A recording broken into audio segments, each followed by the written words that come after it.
como uma das obras importantes de infraestrutura do nosso Estado. Então, foram temas que nós discutimos. Eu quero mais uma vez agradecer ao presidente em exercício, general Mourão, por essa visita aqui ao Palácio e por ser tão presente no nosso Estado do Rio Grande do Sul. Temos a alegria de estar contando com diversas oportunidades do presidente em exercício, nosso vice-presidente, general Mourão, aqui no nosso Estado, ao que somos muito gratos. Seja bem-vindo, por favor, fique à vontade para dirigir suas palavras. Obrigado.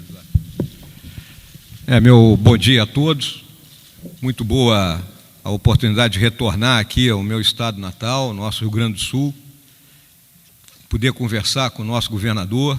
E uma coisa é muito clara: todo o país ele é uma corrente, né? Uma corrente, e os elos dessa corrente são os estados que o compõem. E nenhum estado pode estar em dificuldade. E compete ao governo federal, né, em todos os momentos, auxiliar os estados a vencerem as suas dificuldades. E foram esses os assuntos que nós tratamos aqui nessa manhã, numa conversa leal, extremamente leal, aberta sobre os problemas, como o governador ressaltou, a reforma da Previdência, a questão do sistema penitenciário aqui do Estado do Rio Grande do Sul, o apoio da Força Nacional e o regime de recuperação fiscal. Continuo aqui no Estado ao longo do dia de hoje, onde terei atividade lá junto à Fiergues, debate mais tarde aí a respeito da questão da segurança pública, e amanhã de manhã é um evento, digamos assim, sentimental, que é o aniversário do Colégio Militar aqui de Porto Alegre, onde eu estudei, e é natural nesse dia sempre que se encontrem os ex-alunos. Então é a oportunidade que eu tenho de voltar a me encontrar com aqueles amigos que eu fiz há mais de 50 anos. E a satisfação, então, de estar presente aqui e nesse momento em que o nosso país debate essas questões. Nosso presidente está em viagem lá no Chile e, ao mesmo tempo, nós assistimos, né, a lei sendo aplicada para todos. Apesar de ser muito triste, né, a gente ter hoje um ex-presidente da República condenado, outro ex-presidente preso preventivamente, mas o que salta aos olhos para todos os brasileiros é que a lei, finalmente, ela está se fazendo valer. E isso é importante para o amadurecimento da nossa democracia e para o nosso próprio amadurecimento como cidadãos brasileiros. Muito obrigado.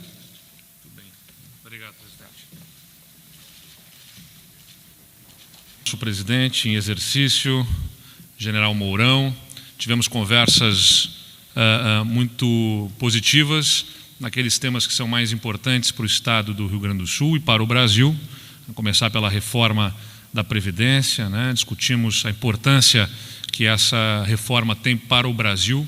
Como eu tenho falado tanto aqui no nosso Rio Grande, nós não somos uma ilha que independa do desempenho da nação brasileira, e nem a União independe dos resultados dos seus estados, evidentemente. Por isso, nós desejamos e apoiamos incondicionalmente, presidente general Mourão, a reforma da Previdência, que é essencial para apontar o ajuste nas contas da União e dos estados e também para animar investimentos no Brasil.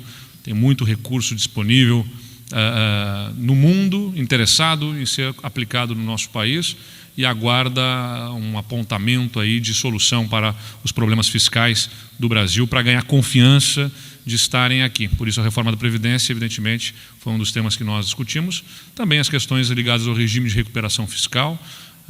O presidente compreende a importância desse tema para o Rio Grande do Sul e, consequentemente, apoia e busca ajudar nas soluções, na articulação que fazemos com o Ministério da Fazenda. Questões ligadas à segurança pública também foram discutidas, como a nossa busca pela renovação da Força Nacional, que está aqui presente no Rio Grande do Sul, por mais 6 meses, um pedido que já fizemos, e também na reestruturação que buscamos do nosso sistema penitenciário, com apoio nos recursos do Fundo Penitenciário Nacional, também estiveram no alvo da discussão, como a importância da aceleração dos investimentos na BR-116 como uma das obras importantes de infraestrutura do nosso Estado.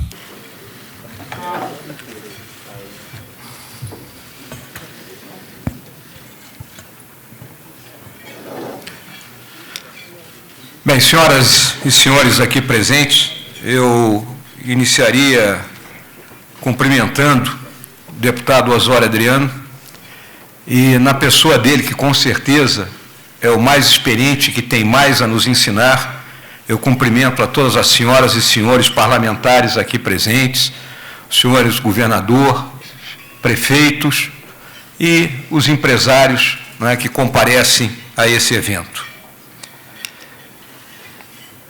Os historiadores do futuro, eles vão olhar para os anos entre 1978 e 1980 como um momento revolucionário na história econômica e social do mundo.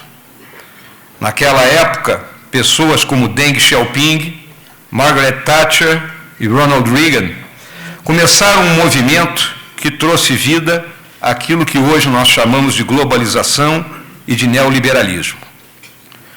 O mundo de hoje, ele é extremamente complexo e desafiador, totalmente diferente das realidades vividas pelas gerações mais antigas.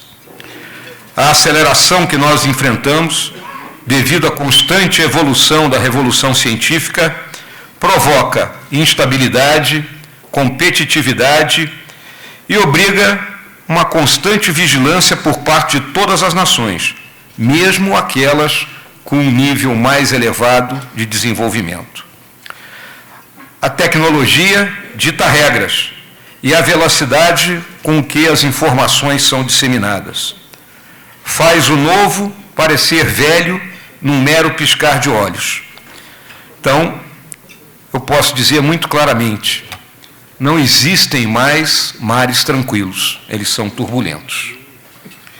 Conflitos despontam em todos os lugares, e as ameaças transnacionais, como terrorismo, guerra cibernética, tráfico de drogas, imigrações ilegais, crime organizado, catástrofes ambientais e climáticas, estão ao redor de todos nós.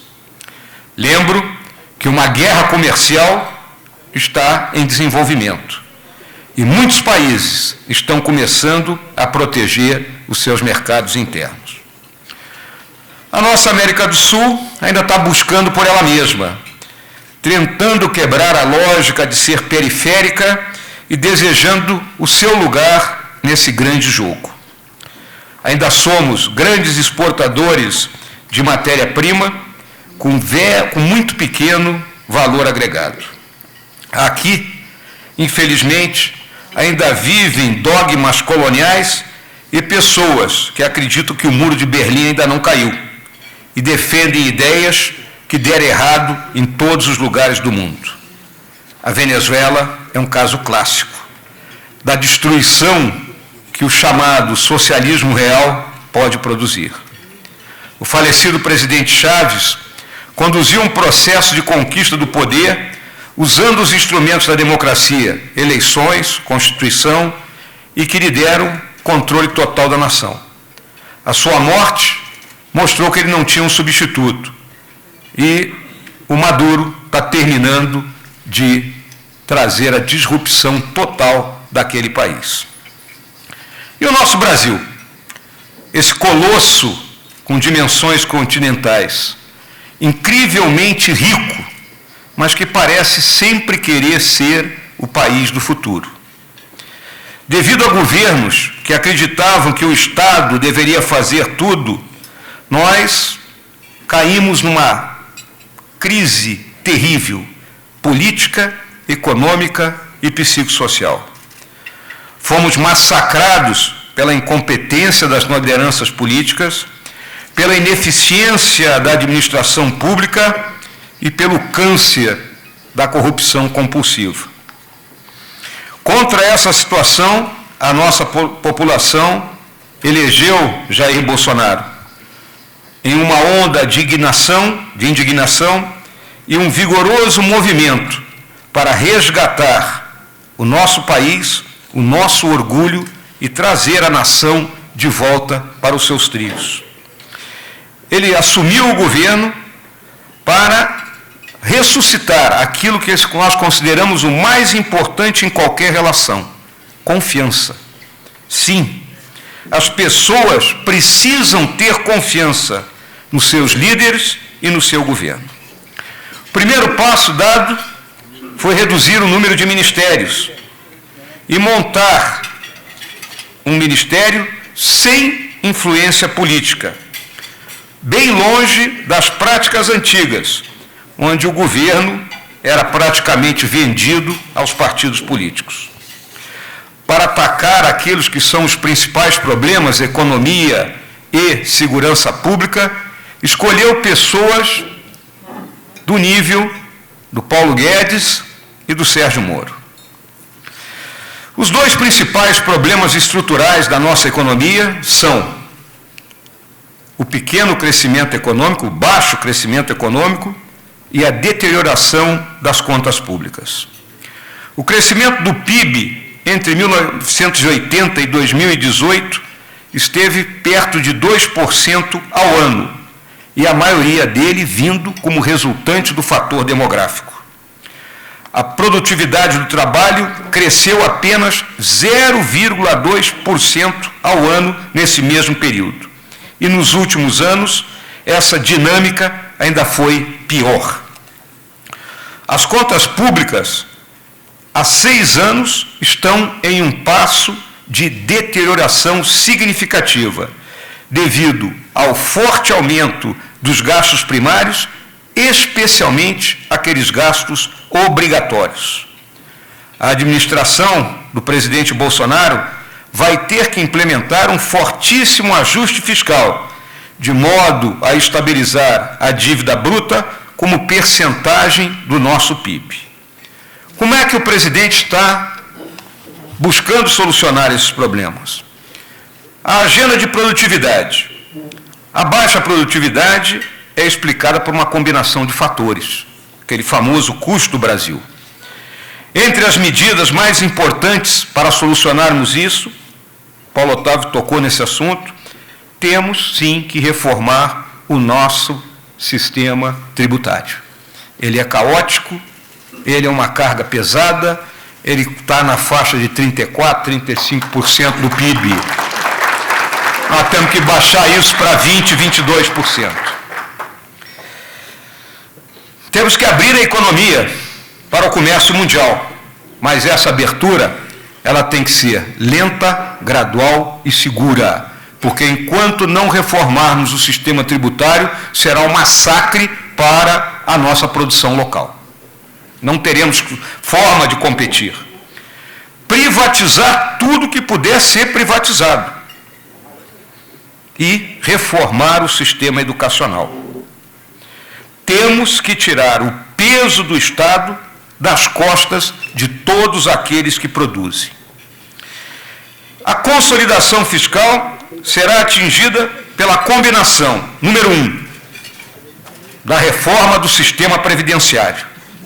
Senhoras e senhores, o sistema previdenciário que nós temos hoje no Brasil é injusto.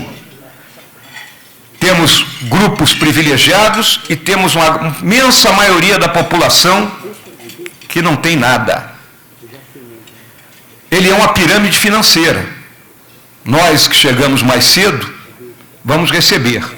Os mais jovens que eu estou vendo aqui vão trabalhar até morrer, porque não vai ter previdência para eles, se nós não reformarmos o sistema que está aí. É o nosso objetivo número 1 hoje.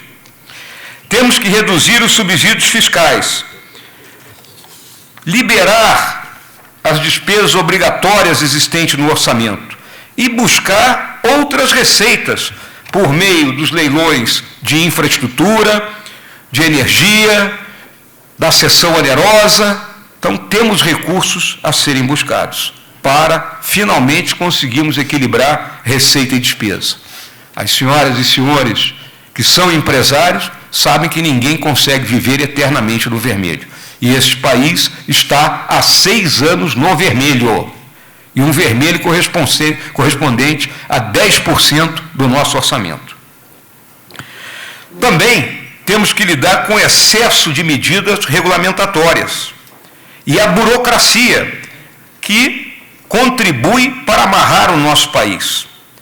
Uma simplificação radical do processo de abertura de novos negócios é necessário e as agências reguladoras devem ser conservadas fora da influência política. Para lidar com o crime, nós temos que trabalhar em 4 diferentes eixos. Uma legislação mais dura, de modo que os criminosos realmente cumpram a sua pena. Temos que terminar com o sistema progressivo que apenas beneficia os criminosos. Também temos que lidar com a questão de crimes cometidos pelos menores de idade.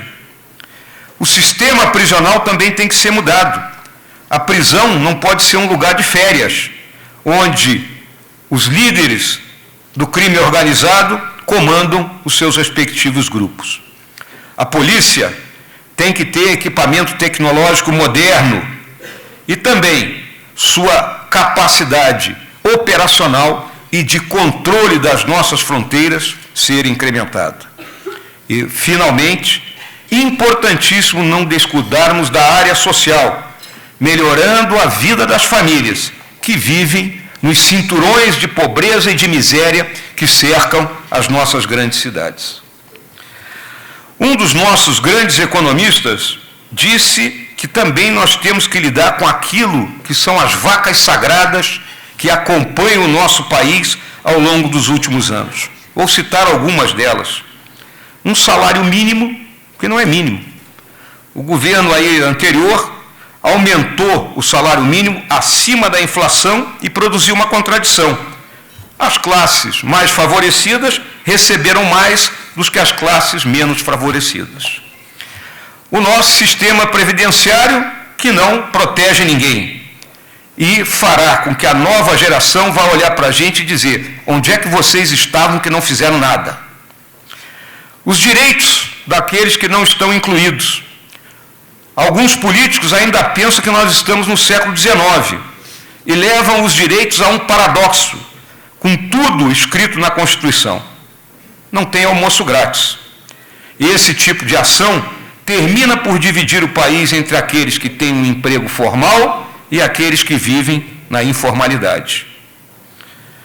A vinculação preguiçosa, onde grupos de pressão buscam caminho para manter os seus privilégios. Nós vamos ver isso aqui na luta pela reforma da Previdência. E colocam as suas necessidades na legislação, de modo que tenham, perone secula seculorum, os seus direitos garantidos. As transferências temporárias que se tornam infinitas, onde alguns gastos, uma vez colocados no orçamento, ficam lá. O protecionismo, todo mundo quer o guarda-chuva do Estado. Uma maneira anticapitalista de pensar. Winston Churchill uma vez disse que o lucro como um vício é uma ideia socialista, porque ele pensava que o vício real é realmente nós termos perdas. E também eu lembro um antigo primeiro-ministro da França que disse: sim para a economia de mercado e não para a sociedade de mercado. Eu pago uma viagem de graça à Coreia do Norte a quem me explicar isso aí. Há um preço para pagar, no curto prazo, para que no longo prazo a nação sorria para todos nós. E abdiquemos da ideia que o Estado pode tudo. Temos que convencer a população que ela também tem obrigações e não apenas direitos. Aqui, um cidadão que realizou uma faculdade de medicina do Estado, sem pagar um centavo sequer, ele diz que não recebeu nada. Nós temos que mudar essa forma de pensar. E, finalmente, eu quero deixar claro que o Jair Bolsonaro não é uma ameaça à democracia. Ele tem um firme compromisso com a nossa Constituição e as nossas instituições. de modo que todos podem ter certeza que o Brasil está vivendo um novo período na sua história. Um período, viu, Paulo Otávio, que terá que ser marcado pela eficiência, pela responsabilidade e pela zero corrupção. Ele é um estadista. Ele não está pensando nas próximas eleições.